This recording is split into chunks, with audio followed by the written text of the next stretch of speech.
Most events are forgettable, not because the people running them don't care, but because they're optimizing for logistics instead of memory. I'm Jay Minash, Senior Director of Strategy and Growth at Exhibitus, and this is Event Experience Experts. Every episode, I sit down with the creatives, strategists, and senior leaders who are raising the bar on what live brand experiences can actually do. If you're done accepting forgettable, you're in the right place.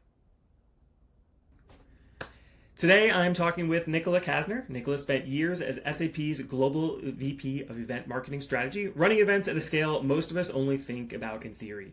Then she did something most people don't do in that seat. She left. She left to build her own advisory practice, The Event Strategist, and now she's CEO of the Event Leaders Exchange, an invite-only community for the people running events inside the world's biggest companies.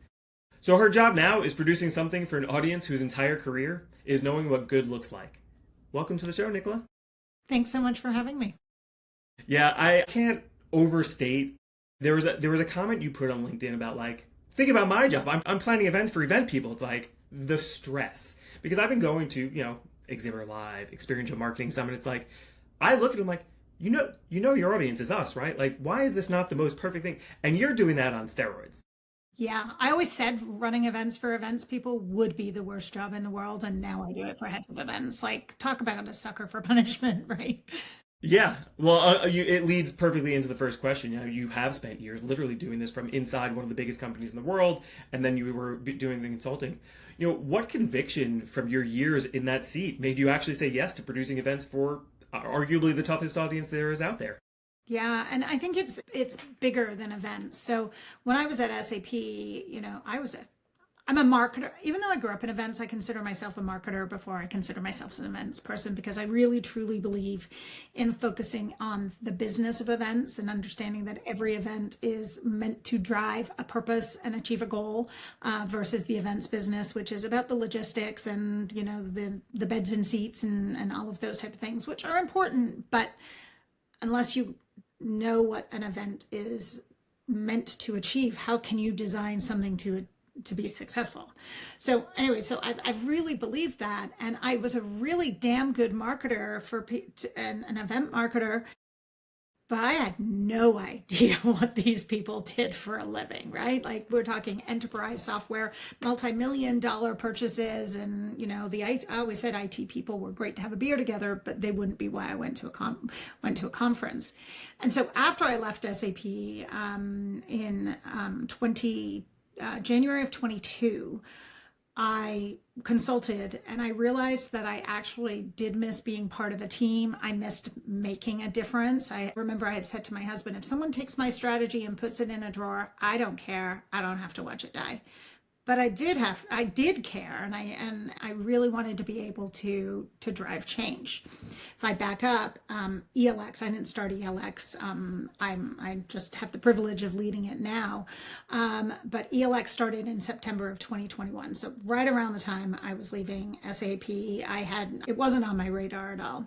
And then I heard about this community, and I was like, well, I want to be a member. I have a lot that I can contribute. And I was turned down because there's very, very clear criteria around who can be a member for a reason. And sometimes there's value in protecting a very small group, right? And that's what we do. So I applied and I got turned down. So it turns out that I had to become CEO in order to be able to join the club.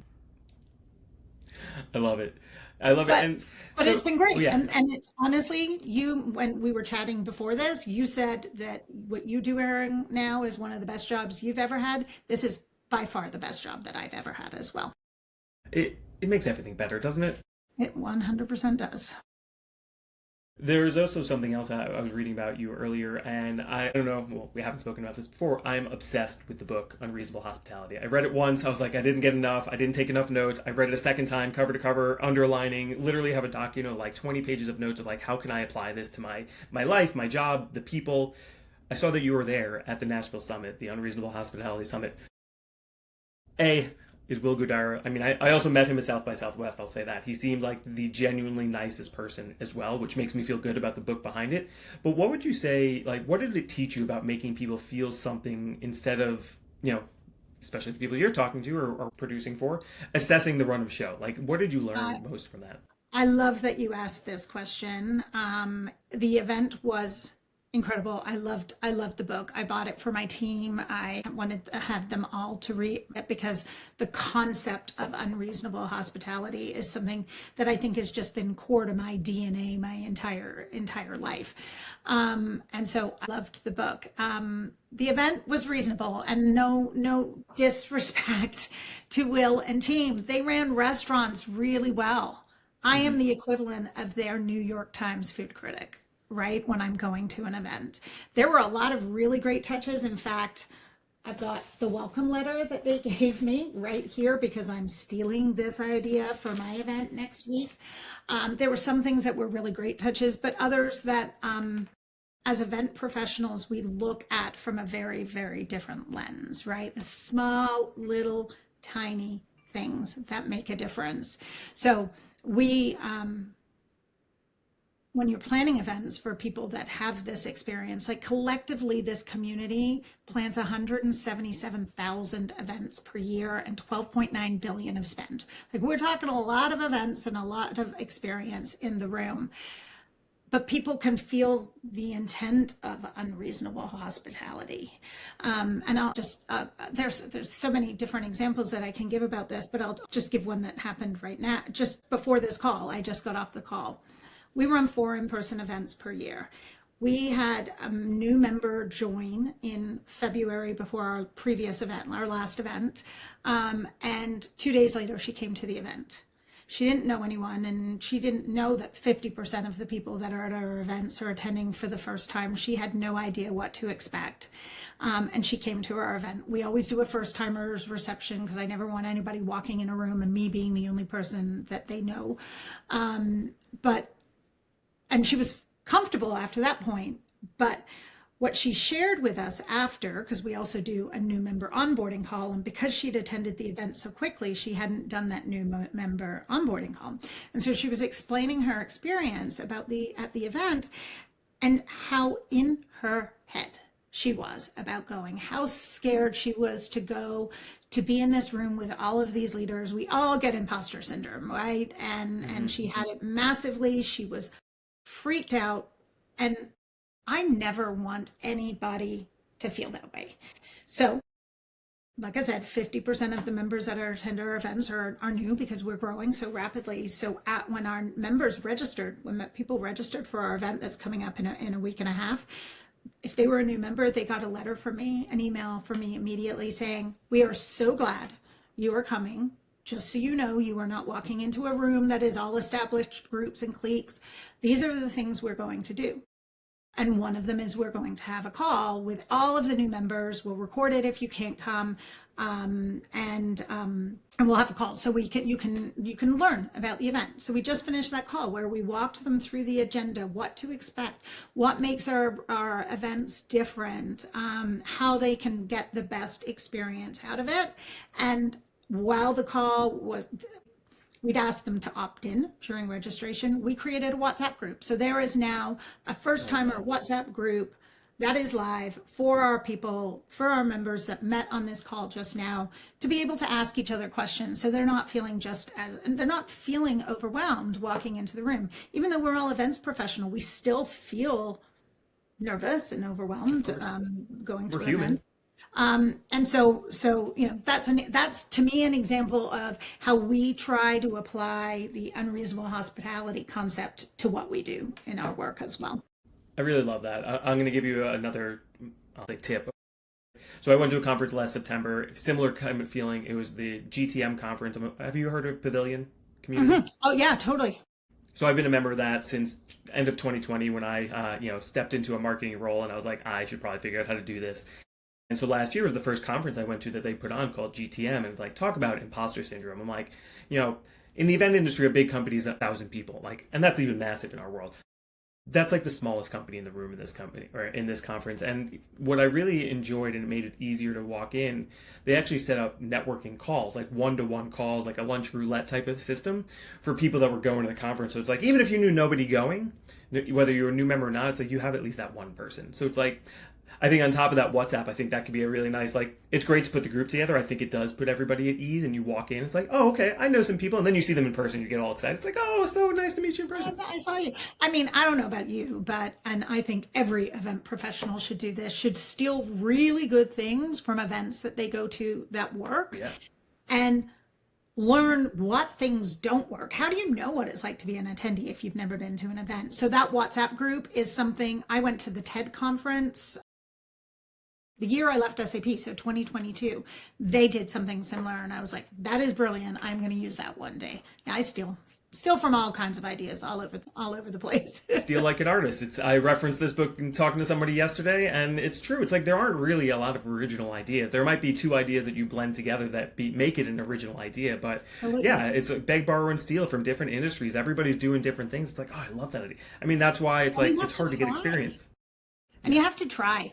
The most dangerous phrase in the English language, as far as I'm concerned, is that we've always done it this way.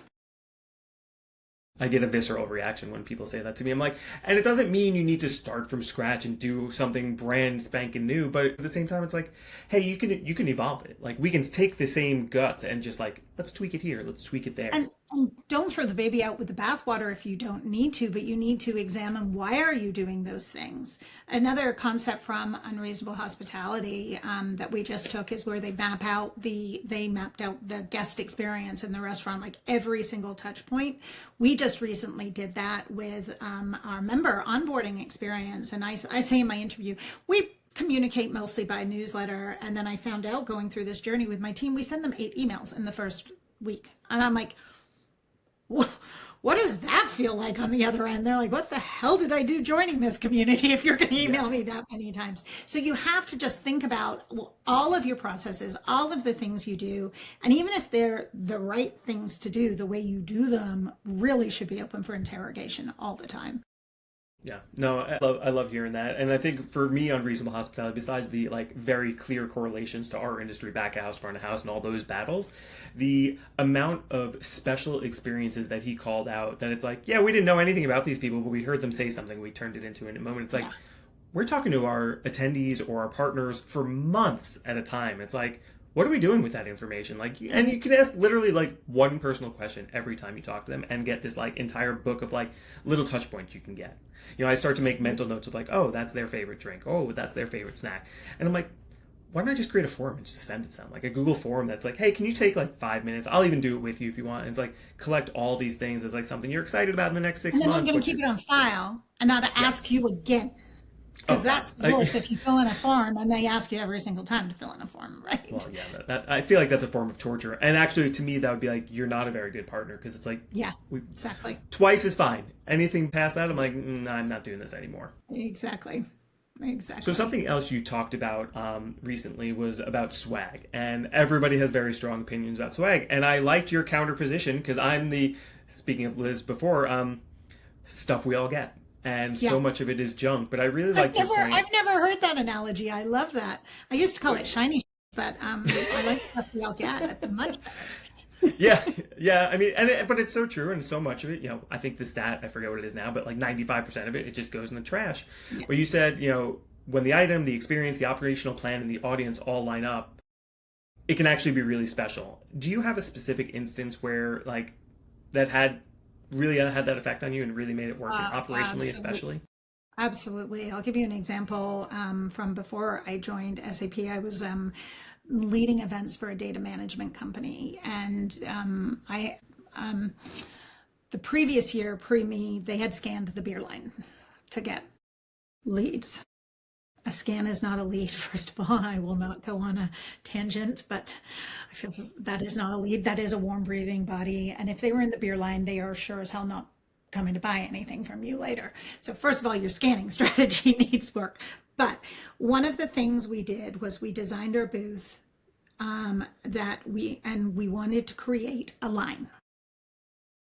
That was one of the key, because we wanted our team, so we would always staff. I do not like staffing booths, like we're talking about a third party event strategy here.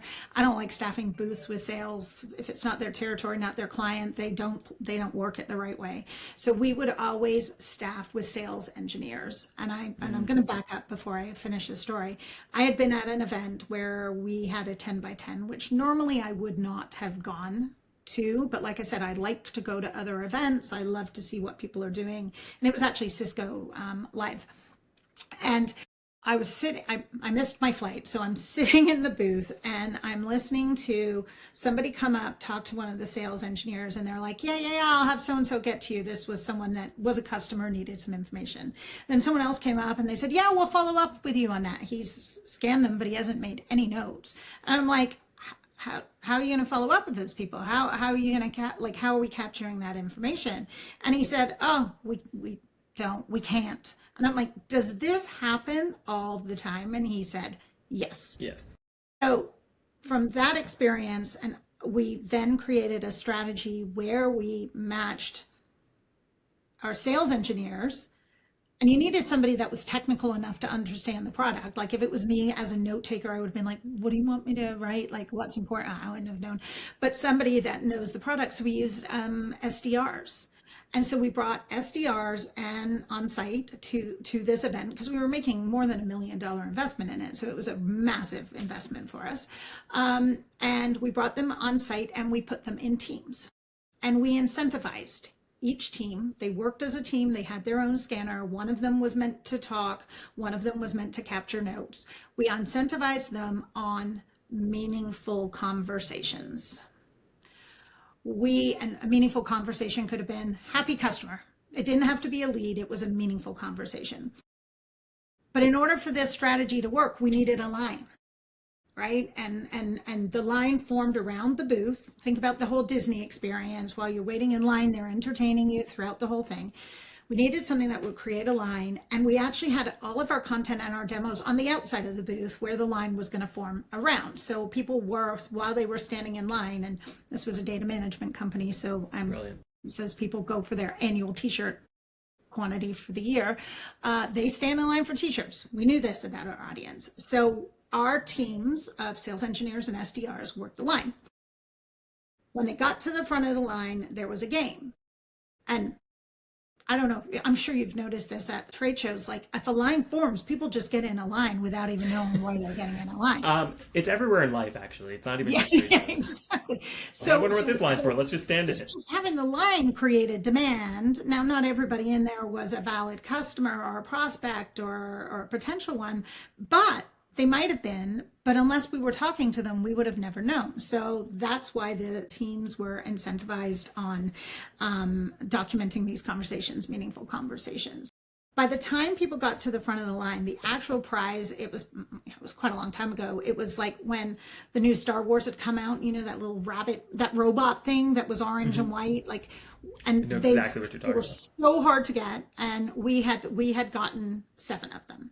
So we had this game that we had created where people, if they'd followed us while they were in line, they got an extra try. They got all these different things. So we were like building activation as well. This is a really long-winded story. I promise I will get to the No, it's a good story. And so depending on how they activated with us, they would get extra opportunities. And basically it was a random timer, like, you know, it was a magnet. And if it said either you win or you don't win. If they won the prize. Right? And then we take a picture of them, we put it on social. If they didn't, they got a really nice t-shirt to add to their t-shirt quantity for the year. And people were wearing our t-shirts around the next day. We told them if we saw them wearing our t-shirts, they'd have another opportunity to come and try and win the prize. Like it was all part of a strategy. Our number of scans, I think, went down by 57% because we were not scanning the beer line.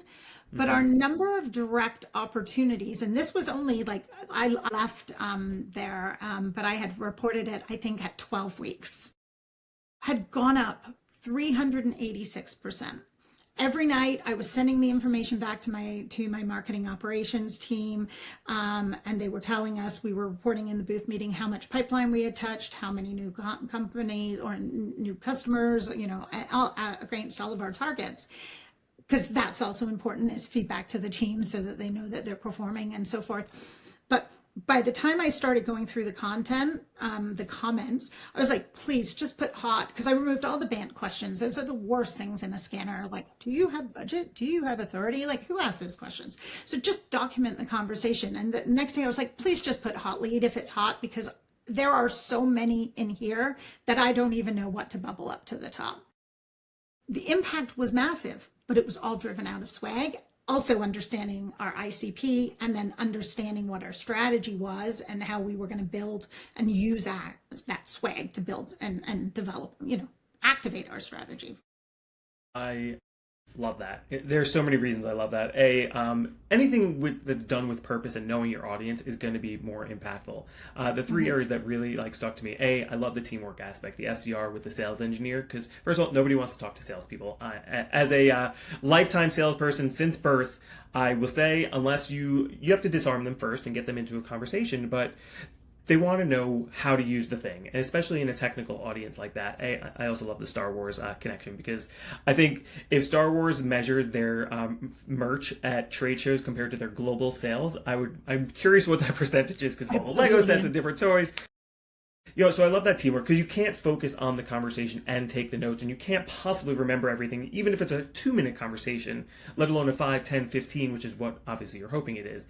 Then what I also love is the SDR portion of it, because there's no position more qualified to qualify an individual and transition them to the right person in a very quick, efficient manner that doesn't make them feel like they're just like an object, where they're an actual human being, you're having a conversation. The Disney line aspect. Now, you probably don't know this, but I talk about Disney more than I care to. My family is a bunch of Disney fanatics, especially my wife, but my children obviously too. But the Disney line, and making it a purposeful line, that's something we talk about a lot of times with clients. It's like, yeah, you want the line. The line is great. It gives you a captive audience. But I love you mentioned putting like the demos on the side, so people are like, yeah, they're waiting in line for the thing to play the game, but it's like they're looking at a screen, they have something to do, they have someone talking to them, and like, hey, you can actually just look right here. You don't have to go anywhere. You don't have to be sold. You don't have to sit through a You demo. watched a demo. You know what? You get 3 more opportunities to try and win at the front now, right? Like, it was all part of the same process. I love it. I think, and when you come with that purposeful, tech shows more than any other are gimmick filled, and you can't avoid the gimmick, because then people are just not going to stop at your space. But when you give the gimmick purpose and you're collecting information, it's like, it's the whole give to get mentality. It's like, I will give you this cool experience. You can win this thing. You're going to get the t-shirt to fill out your collection, or stickers. Yep. They love stickers too, especially. Yep. But yeah, it just makes it all purposeful, and the quality of what you're getting out of it. That the lead count going down, and that, I forget the exact number you said, but like 300 going down. So the scan count going down, but the quality going up. It's like, that's exactly what you want. I had a client a few years ago, and they had a similar experience. It's like, hey, we're going to do the gimmick. Can you just ask 4 questions? Like, don't just let them do the thing and walk away with the thing. Ask them a few questions, get a little bit of information, and then, hey, if it makes sense, let's keep them around if they want, or we have at least something meaningful to talk about them. And it just, yes. So that is like purpose-built swag or experiences in your space, and that is exactly what I was hoping you were going to talk about. So I wanted to move back into the ELX side of your world. These people are going to, you said, literally producing thousands of events a year. They're managing these massive programs. They're probably dealing with stakeholders up, down, left, right. How do you make the business case to them to get one of these corporate event leaders that, they already have limited time, but to bring them into ELX, spending time with you, spending time at events, these networking calls, like what's that business case there? Yeah, it's an interesting question, and it's not one that I probably have an easy answer to. I think it's a combination of many things. Knowing you are with your peers, people that understand you and what you do day in and day out, is very different than going to an event in the quote unquote events industry, where you've got suppliers, and no disrespect to suppliers, but you've got suppliers, you've got junior planners, you've got people all different levels, you've got, it's a mismatch. We exist to serve one audience and one audience only, which is the senior corporate event leader. So every one of our members has to meet a certain criteria in terms of company size, scope of their role. I don't look at titles, because titles are the least consistent signal in the corporate world. So titles don't even make name badges in our events. But we need to understand they need to have a scope. They need to be responsible for a large team. It may not be the number one person, it might be a number two in a completely decentralized organization where they've got massive responsibility, and they need to have a certain amount of spend. And it's not because we want to collect big logos. By nature, that results in big logos. You think of every Fortune 100 company, they're probably most of them are members. But what that does, it means we're putting people with like challenges, like scope, like complexity together in the room. So they already know that they are with their peers, right? And people that get them. So that's one piece of it. We don't charge a membership fee. Our members don't pay to be a member, but it doesn't mean it's free because they commit to active participation. And that includes attending at least one event per year. So, and it's not a hope, it's a condition of membership. And so all of our members agree to that. All of our members also agree to Chatham House Rule, which I think is also part of it, which I didn't even know what that meant when I joined, but basically with Chatham House Rule, you can use what you said, you can use what you learn, but you can never say who said it, what company said it, that person works for, or who else was part of the conversation. That is part of our DNA. We're very proud of that. And our members respect that as well. So I think it's a combination of all kinds of things. Plus, I've been in their seat, right? Like I said before, when I was at SAP, I had no idea what these people did for a living, and I was a good event marketer. I know what these people are dealing with day in and day out. I know what adds value to them and what doesn't. So we're very intentional about how we create member value and drive member value. And that's our number one filter, because all I have is trust. So I think it's this combination of multiple things. We actually do a member survey every year, and our members told us that on average they were planning on attending 3.1 events themselves in 26, and 1.5 were going to be ours.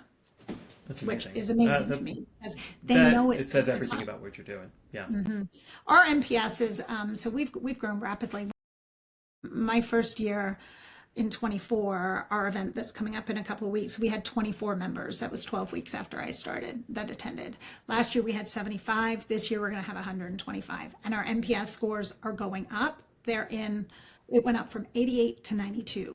Those NPS scores are absolutely unheard of in the industry, like anywhere. I mean, yeah. I think the average is a 32.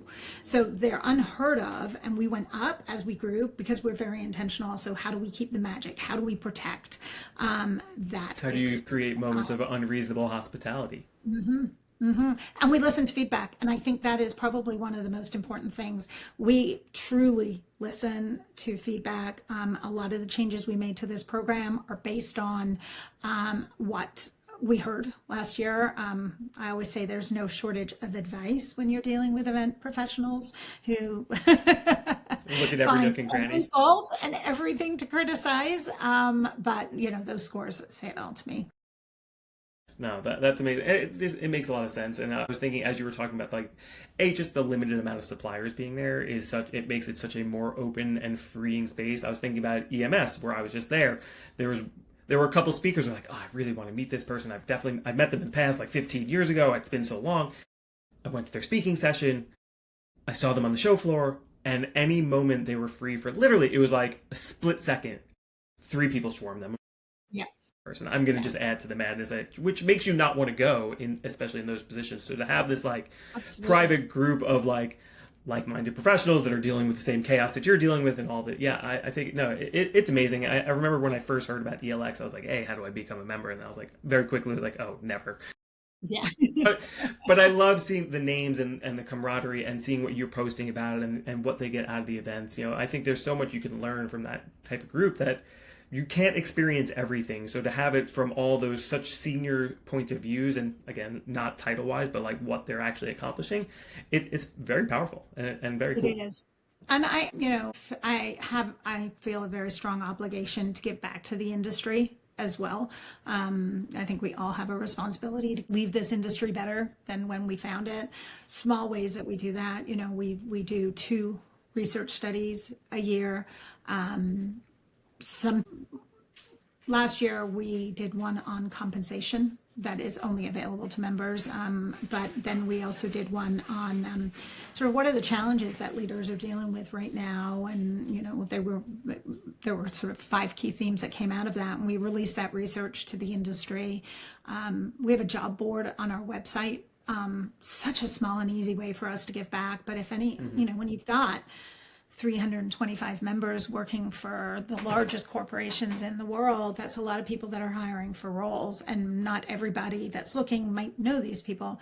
So our members share with us, they share in Slack or they share with us, and we'll put it on our job board, which is just a central place for people to go to look for roles, and for posting. So just small little things that we can do to give back, because I think we all have that responsibility as well. Yeah, no, I agree. I mean, that's why I'm a certified trade show marketer. I've got the full diamond certification. It's why I'm a part of the review process for the portfolios. It's like, sometimes it is like a form of torture to read those things, but I'm like, no, I have to do it. It's not an obligation, but I feel like it's my obligation to do that and to give back. And no, I totally relate to that. All right, so I'm gonna completely change directions on this one. Right. And you post a lot about AI and how to use it effectively. The rapid pace of change is obviously insane. And I'm curious about how you're adapting and evolving, and I'll say, really, what are some of the best practices you have, and how you're using AI to really, I guess, change your work day to day, but I'll leave it even more open. What are the best uses you have for it? So I'm going to talk about me and ELX, and then I'll talk about the profession, because I think they're 2 different things. We are a very small company. We are very by nature, we have to be very nimble, and I am by far, if not, actually, you take two of my, there's 5 of us in total, but 2 are part-time, so 4 FTEs.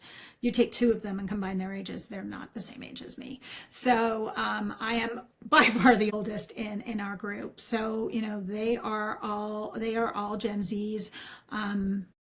In many cases, I've pushed them, because I told you before we started recording, I've been very passionate about learning about AI, leaning into AI. So we're an AI forward company by far, because it allows us to scale in a way that we wouldn't be able to do otherwise.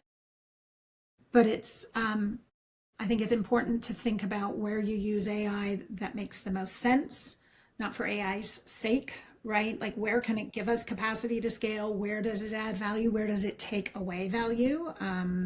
There's that whole concept of agency, right? And the human agency working in partnership with the AI.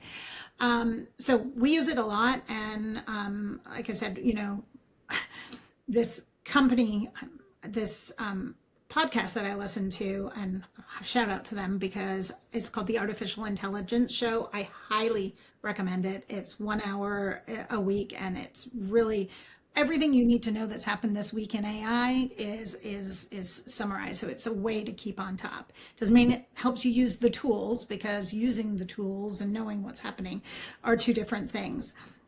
But they do an event, and I was like, oh, I wonder how they did their convince your boss letter. Surely they used AI for that. No, it was still a PDF.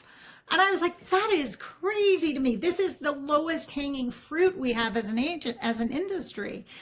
Let's take those things that we've been doing, like we said earlier, that we've been doing, and think about what can we do where can AI add more value? So that convince your boss letter, that's an email or a static template that somebody copies, is useless.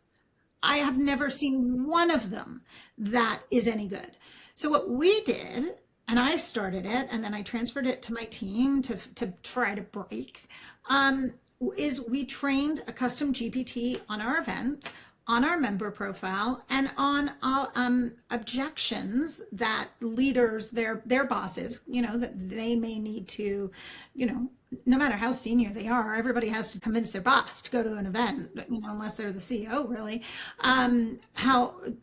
what were some objections that their leadership might have? And, because of the nature of our community, some of them would be, are you sharing secrets with competitors, right? And so we trained the model on that so that somebody could go in and say, it was prompted, it started with questions, what kind of information do you want to include? And it created a customized template for them or email for them that they could use. Is it going to be perfect? No, but it's going to be 95% of the way there, and it's going to be way better than any static PDF letter that sits on someone's website.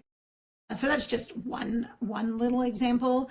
I think we did this research study last year, and adoption was relatively low, I found, but this was a year ago. We have seen the data, and certainly people are leaning into AI more, realizing they have to use it, they have to be fluent with it. So I think we're now moving from the theoretical to the true application of AI, but then it's overwhelming. Like, I do write about it and share some information on LinkedIn. I am AI forward. Every single day, I'm like, what the hell now? I don't know how to do this. Like, it's overwhelming. There's so much, it's changing so fast, it's so rapid. So one of the things that we talk about a lot in ELX is AI and use case applications that make sense. One of the sessions we're doing at our event in a couple of weeks is 5 members are actually they have 5 minutes each, are going to be doing presentations where they share exactly use cases of AI that they're using in their teams, in their day-to-day work, in their events, because we all learn from each other, and we get better together, because otherwise you could just get so overwhelmed with it, and then you get decision paralysis or whatever. But I also do think that for teams, event teams, scope is expanding quicker than headcount consistently. AI can help with that, but teams also need to fence time for innovation and not just delivery. Where can AI help? AI can help a lot in that innovation. It needs the time and the effort and thinking through how to do it. So I'm excited about the future. I think as event professionals, I'm not going to say the same thing that everybody's saying, the trust factor around events, blah, blah, blah, blah, blah. Like, everybody knows this. Great. We're having our moment. Finally, we've deserved our moment for a long time. Let's own our moments, and let's let AI lift our profession, because that's what it has done, but let's let it help our profession as well in the way that we do things. I was about to say my favorite line about AI is like, I use it all the time, and I'll share some examples in a sec, but it's like, my favorite part about AI is it made events more impactful, because you can't fake it. It's, to your point, the trust. It's real. We're standing face to face, or we're on a computer like this, where it's like, you can tell I'm not a hologram of myself. Right, exactly. Which is pretty cool. But I think, and you'll appreciate this is going back earlier in our conversation, talking about unreasonable hospitality. I built an entire attendee experience for an upcoming event. I'm like, hey, here are the 8 different things we're trying to accomplish across the 3 days of this event. I need little touches of unreasonable hospitality. And I dropped in my notes of like what really stood out to me. And let me tell you, Nicola, the edits I needed to make to this were so minor that I'm like, this is incredible. That is cool. I love that. And there were certain things it's like definitely not going to be able to do it. And it's like, but it was like certain little like surprise and delight moments, or like, hey, first comer to this event, pull them aside and do something special for them, so they know that this is how we treat people. But it's like, I use it for helping with LinkedIn and email like everybody else does, but the amount of thinking when it's like, I'm in my house, I can't just walk over to someone's desk and talk to them, and everybody's so busy, it's like, let me just use Claude as my thought partner today. And I bounce those ideas off other people, of course, as well, but it's like, it's just that instant thought partner. And I have a spouse that is like, finally not anti-AI. She's like, I don't trust it. She's not a person that runs to technology, whereas I'm like, ooh, cool, new shiny toy, let me play with this. And I took a course earlier this year through Pavilion that was an AI and go-to-market, and I can't apply, I would say, most of it, But the best thing I got out of it were so many ideas of things I could build. You talked about something you built earlier with the salary, how you can drop your own personal information in there. Well, I built a trade show budget calculator in there, and so quickly it was all based on stuff in my head. I'm like, well, let me refine this. Let me drop proposals in it, cut out any, personal information. And it's like, let's really refine this to like per square foot numbers. And now I'm working on it for the event side. It's like per attendee numbers. So it's like, okay, we have a general idea of like based on the city, based on the size, based on how advanced it is. And it is like, I just find it magical. And yes, of course, you have to be careful. I do have a paid subscription, so it doesn't go outward too much. But yeah, no, I think the future is very exciting. A little nerve-wracking. And I think it's using the right tool for the right thing, right? So I have a paid subscription to both Chat and Claude. Claude is my strategic partner. It is my thought partner by far. It's like dealing with an adult versus the overeager teenager, which Chat is. But Chat is really good in helping me take emails that I would have spent hours working on to say, this is what I want to say, here's the context, give it all of those things, and it'll get me really close, and that saves me a ton of time. But Claude is terrible at that. But then, I don't know, have you used Livable yet? Shout out to Livable. No, we actually have a member that just joined from Livable as well. Okay. But that's what we built our salary calculator on. It allows you to build an app, well, on anything, about anything in real time. It is so easy. So an example is we do assigned seating for one of the dinners at our event. And not because I know who people will like, because I don't, but I know that if I leave the room alone, people are going to sit with the 4 people that they texted on the way here, well, like every other event that they do. And I want to shake it up. I want to mix it up. That's what we exist for. And so it has been probably, in the time I've been here, we do it at every event. It is the most time consuming thing I do. And I was like, I wonder if it could help me for my seating plan. And my team, Chloe, I think you know Chloe Richardson, Chloe went in, built me an app. And so I'm going to do it this afternoon. I'm going to work on my seating plan, but they tried it. My team ran last year's seating plan through it, and it actually turned out better than anything I could do in all of those hours. So I think that's also part of it too, right? Is experimenting, thinking about what could I use? What do I need an app for? What could I use these things for? No, that's amazing. We only have a few minutes left, so because I could talk about AI for another hour easily. But I'm going to say, so my last question, obviously between ELX and your history and your career, you're connected to more senior event leaders than, I don't know, I'll say anybody in the industry, but I also know ELX is under, Chatham House rules. So I'll ask this and say, if you can't answer, that's also okay. But who's doing work that deserves more attention than it's getting right now? As in a company, or...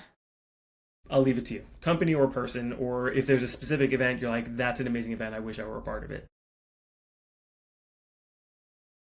I don't know that I can really answer that. I see a lot of really innovative things that are happening. I would take pieces from many different events that I'm seeing and bring them all together. I'm very fascinated with the whole digital twin concept and how you can use that and apply that into events. And many of our members are doing that through AI. But I don't know that there's one. I think we as an industry, we're all trying to evolve our craft the best that we can. In some cases, people are really just focused on just keeping their head above the water versus the overall experience at an event, and that breaks my heart. I think, I'm sorry, I don't know that I can give you a true answer and say a who. No, that is all right. I think even the digital twin answer is something I can lean into a little bit because all of this is just so fascinating and what we can do with technology. I think leaning into that a little bit more is something I'm going to do my own research and see what I can find on digital twins and what I've seen out there. But yeah, this was one of the things I saw. I did a search, which would be really interesting for you was SaaStr, that comes SaaStr, I know that one. The event how they are using AI agents and the teams that they were using AI, how they were using AI for, and I thought it was fascinating. Like it's, there's bleeding edge and then there's like raw gashing open wound edge, which I'd say they are. So I think that's super interesting, and I would look into that. I would also say that I also did then see an article that their Salesforce bill had tripled in 1 year because of the amount of seats essentially, or licenses that the agents were taking through their subscription. So also note to self, be very careful. Yeah, interesting. That is definitely something. Yeah. Well, and I think I saw you say you max tokens like on a regular basis using AI. I had to stop using Cowork as much as like whenever I'm experimenting with Cowork, I'm like, all right, I have 10 minutes to do this. Otherwise, I will be out of tokens for the next 6 hours. And I'm like, what do I do? I can't use my brain that much. Don't actually like Cowork. I haven't connected anything to my email because I find that when I am building things through AI, I don't retain it in the same way. It's doesn't go deep into the brain. So I haven't connected it to my email. And what I dislike about Cowork, and sorry to nerd out to anybody that's not even interesting, Cowork works on on a desktop version. I work from a laptop and my desktop, right? And I have two computers running at both times. When you are working in Cowork on one, it does not carry over to the other like it does in the chat. Yeah. So I use it for like regular research that it's like every Sunday it delivers like, hey, here are some leads you should probably think about reaching out to for XYZ reasons. And like I have it pulling content from Event Marketer, Exhibitor, our own blog to be like, this is what you should probably talk about this week. So little things like that. That's great application. That's the perfect application for it, right? Yeah, I don't have it doing work for me because I don't connect it to systems. I don't feel comfortable doing that. I'm like, what am I going to break if I do this? So I avoid it. Exactly. Or who am I going to email and say the wrong thing? Or I do that on my own. I don't need AI to do it. Yeah. Well, Nicola, this was a pleasure. I think we could easily talk another 45 minutes if we had the time, but I'm sure you were jumping into a meeting in the next couple of minutes if I had to guess. And no, I really appreciate you being here. Thanks so much for having me. I enjoyed it. Thank you. And now, if you walked away with one thing you'll use, we did our job today. Event Experience Experts drops every week. Subscribe wherever you listen to podcasts and check us out on YouTube if you want to watch. I'm Jay Minash. See you next time.